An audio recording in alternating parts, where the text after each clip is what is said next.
Army nurses make themselves right at home in this strange new world. Ohne Unterschied des Alters und des Geschlechtes, der Herkunft. The girls, all rated as officers and trained to rigorous Army standards, work long hours. But it's not all grim. Gegen den anstürmenden Bolschewismus einen Verteidigungswall zu bauen. World War II changes everything. World War II is an event in American history that seems to have a place in everyone's memory. Whether it was through their own experiences or the experience of parents, grandparents, or even great-grandparents, most people in the world today have some sort of connection to the war.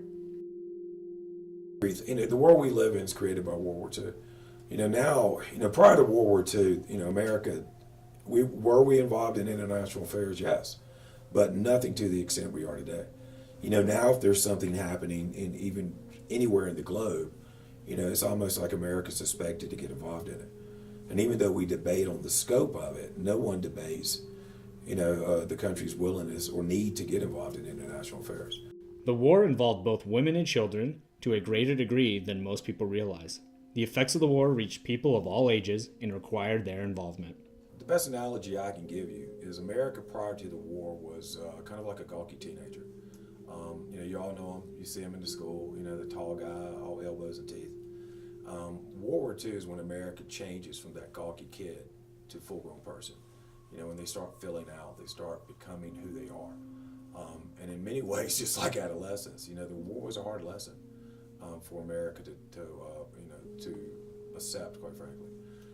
You also have a situation where 16 million Americans served, many of whom were from places like Blue Ridge, Georgia, or from the plains of Kansas and whatnot. And it's really amazing how many of them flocked to, subject themselves to a horrible situation. Sites you really can't even imagine in today's world, such as Miss Morrison. To come from the backwood Georgia mountains to, France had to be a culture shock.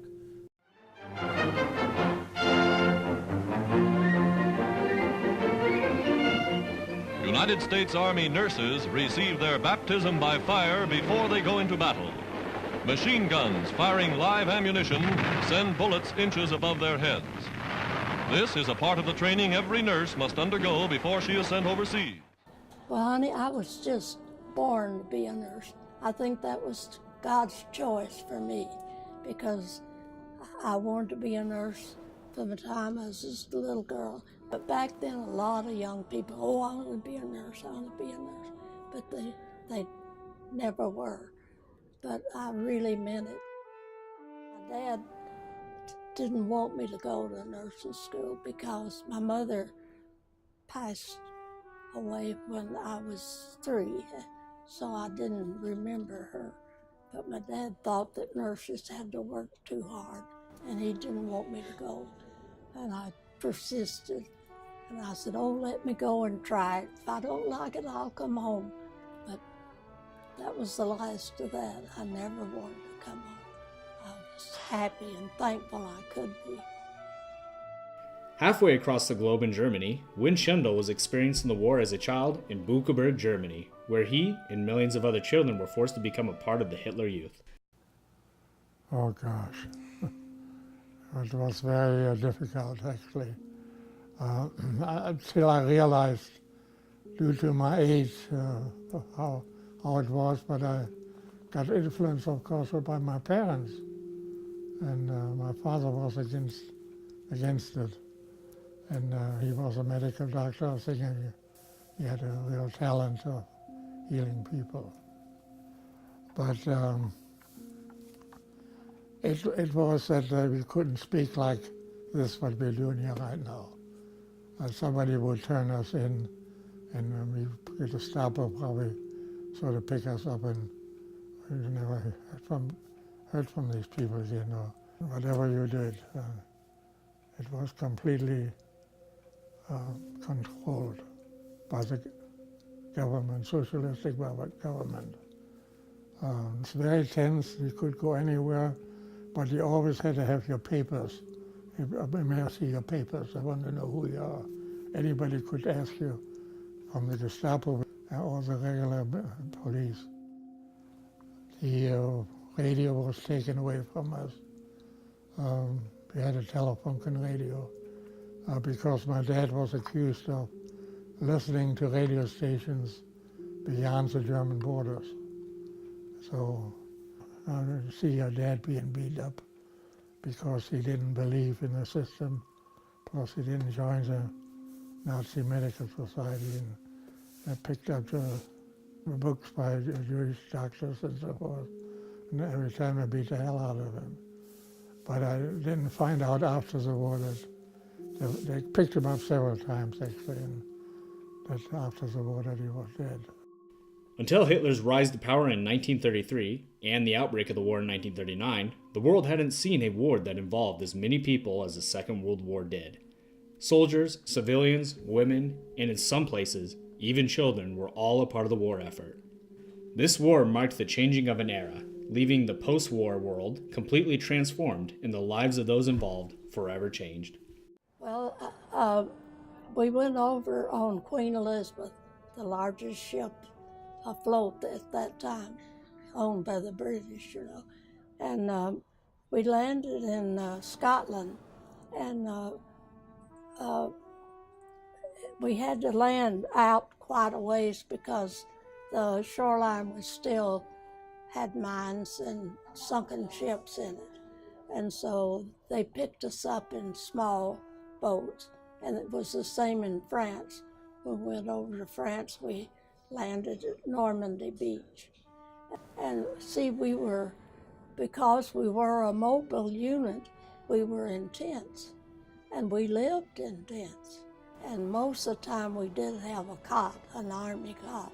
But our colonel was fortunate in that he could secure a sleeping bag for each one of us.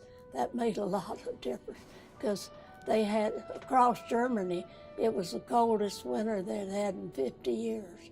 And there we were in tents, a little cool.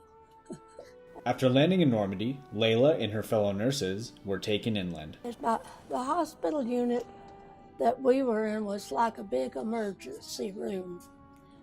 We only took care of emergencies because the casualties were picked up on the field and brought back to us, and the doctor saw them first and assessed them. And if they looked like, in his opinion, that they wouldn't make it back to a station or general hospital, which would have been in an ambulance, then we took them to try to save their lives. The surgery, we had at least 3, maybe 4 big surgical tents. And we had doctors and nurses, and that's all they did was surgery. If we had more than usual casualties than we had expected, there were teams of doctors, and you were so busy, and you knew you couldn't get them all taken care of. As a nurse, I felt prepared, but mentally, I don't know how you could ever prepare for that. You can't imagine how bad it was.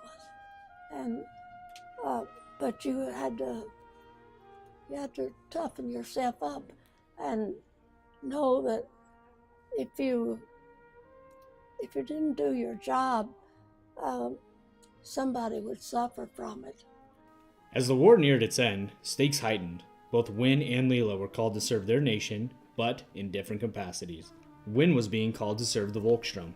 Hitler planned to fight to the last man, woman, and child as Germany's last line of defense. So I've seen a lot of people in my early life getting killed, kids and everything, and we had to do it because there was no choice. I mean, they go get you if you don't do them.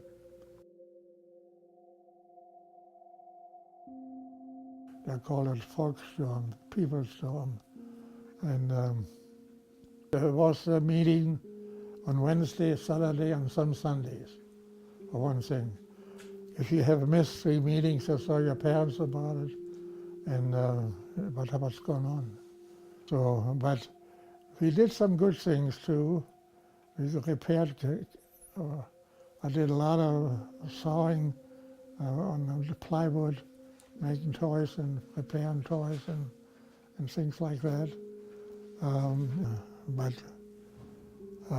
But when you're in a foxhole and you're kind of young, and you have two other guys with you, and one guy is the same age as you, and his brother is a year older. He was 14, and his brother and I were 13, working with a Panzerfaust and Panzerschreck, actually. He's the older brother. Guy next to you died of wounds, he bled to death. Things like that. I look back now and wonder how I made it, really. While Win was being forced to serve in the Volksstrum, Leila, too, was in Germany. And so we were in our 2.5-ton trucks, and we arrived at this place one evening just before dark. Weimar, Germany is where it was up. And we were stopped at this town because it was going to be night, and had pitched our tents, and so they came to us and told us that we were just across the street from Buchenwald. That was the largest concentration camp in Germany, and we couldn't believe it. And they said, now you girls get to bed early, because you'll have to go down and help the doctors in the morning, take care of some of the inmates there. So we did, and the next morning we were up and ready to go, and they came up and said, doctors are already down there, and they said not to let you nurses come. The conditions are too deplorable. And so the doctors worked there all day, and we did not go, but we went the next day, and it was cleaned up quite a bit from what it was. The poor Jewish people were treated terrible, and a lot of them, they were hungry, and they looked emaciated, and some of them couldn't stand up, and they'd fall over. So they'd have to make room, get even closer, and several of them died. You couldn't believe it. It was like a modern day murder factory. Here I was only 22, but I had to have some kind of an explanation, and I just didn't know. I couldn't believe what I was seeing. After the liberation of Buchenwald and Allied victory in Europe, Leila and Win's lives began to change once again. And when I arrived home, I had no idea. Of course, we didn't have a paper, we didn't have a radio, we didn't know current events. We were too busy anyway. I don't know when we'd have read a paper, but on the way down there, they pulled us over to a side track to let somebody else by, and some little boys came up to the train. They looked like they were about 10, 12, 14, and they hollered in. See, the soldiers were with us too, and they said, hey, did you fellas hear about that great big bomb? And they said, no, we had no idea. What are you talking about? Oh, the U.S. has a great big bomb. It's called an atom bomb, and one bomb can annihilate a whole town. And we just thought, well, we didn't believe that. There's no such thing. How could one bomb, destroy one town? So, but that's the way we learned about it. Then when we, like I say, we were not up to date on current events, and we had no idea, but they told us, well, the Japanese have surrendered, the war's over. Everything was closed for 2 days for the celebration of VE Day victory in Europe and victory in Japan. And no, oh, people just went wild. Imagine being war. And of course, it was sad for a lot because a lot didn't get to come home, and we were mighty thankful that we were. So I'm so thankful to be an American. I was happy and thankful I could be, and I still am. If I had it to do over, I'd still like to be a nurse. There's something great about being able to help somebody and see the results. It's very uplifting. As Leila and other Americans celebrated the end of the war, citizens such as Wynne began to rebuild in Allied-occupied Germany. But my first American test was actually on a Sunday morning. A lot of things happened around, but this I never forgot. But the English came at night and the American come in the daytime, flying over and going to Berlin. But we always worried about them coming back because somewhere got a hurt airplane and they dumped their bombs just any old place, get rid of them. And also after the war, the English people came in and got all our stuff. They took it, and they moved it took the German families out and moved the American families in. And they did the same thing with machinery. It was tough after the war too, for a year, and then the Marshall Plan came in, and then we got the yellow bread. They put corn with the bread to make it extend, but it really brought Germany back in a hurry and rebuild.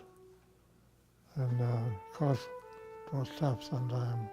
Thank goodness we didn't have anything to survive. I mean, survive.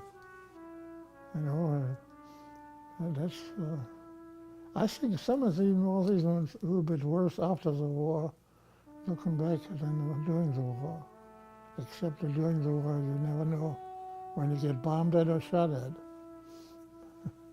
But we're still here. That's the way I look at it. Still here.